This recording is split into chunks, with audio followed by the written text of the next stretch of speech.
À plusieurs reprises, Jésus ressuscita des morts. Un jour, par exemple, un homme nommé Jaïr accourt se jeter à ses pieds.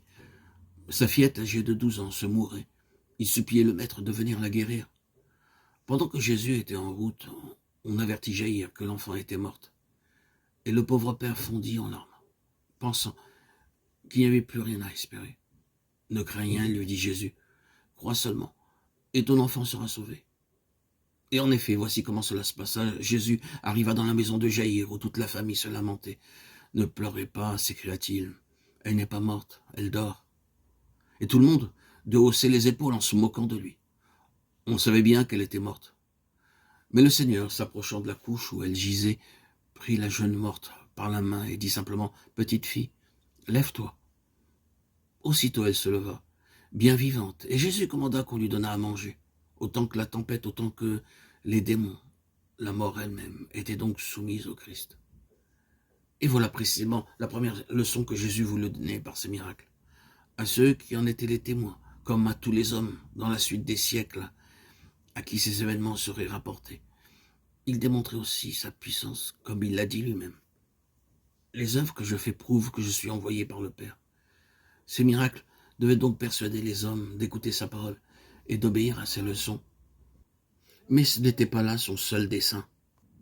En accomplissant ces miracles, Jésus ne voulait pas seulement prouver qu'il était bien Dieu lui-même, le Fils du Tout-Puissant. Avez-vous remarqué la petite phrase qu'il a dite à Jaïr ? « Crois seulement, et ton enfant sera sauvé. » Ils sont certainement importants, ces deux mots tout simples. Ils signifient « si tu veux que j'exauce ta supplication et confiance, ce que tu demandes à Dieu de tout ton cœur, de toute ton âme, sois sûr qu'il te l'accordera. Rien ne s'obtient de Dieu sans la foi. » Rappelez-vous pourquoi est-ce que la tempête s'était apaisée. Parce que les disciples de Jésus avaient eu assez confiance en lui pour le crier « Sauvez-nous, Maître, nous périssons ». Pourquoi est-ce que le centurion de Capharnaüm avait vu son serviteur se rétablir d'un miracle? Parce qu'il avait eu foi en Jésus, admirablement, quand il avait fait tenir ce message. Dites seulement une parole et mon serviteur sera guéri. C'est parce que Jaïr a gardé sa confiance en Jésus que sa fillette ressuscite. Et voici encore bien d'autres miracles que Jésus accomplit pour la même raison. Parce que d'humbles cœurs ont fait appel à lui de toute leur force. Parce que la foi sincère est toujours récompensée. Regardez ce lépreux, cet objet d'horreur qui s'approche de Jésus.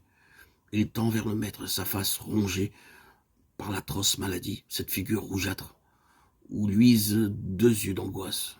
Et que dit-il? « Seigneur, si vous le voulez, vous pouvez me guérir. » Comme il croit en Jésus, comme il a confiance, vous pouvez en être sûr, il sera entendu. Jésus étend la main, je le veux. Sois guéri. Et à l'instant même, l'affreuse plaie disparaît.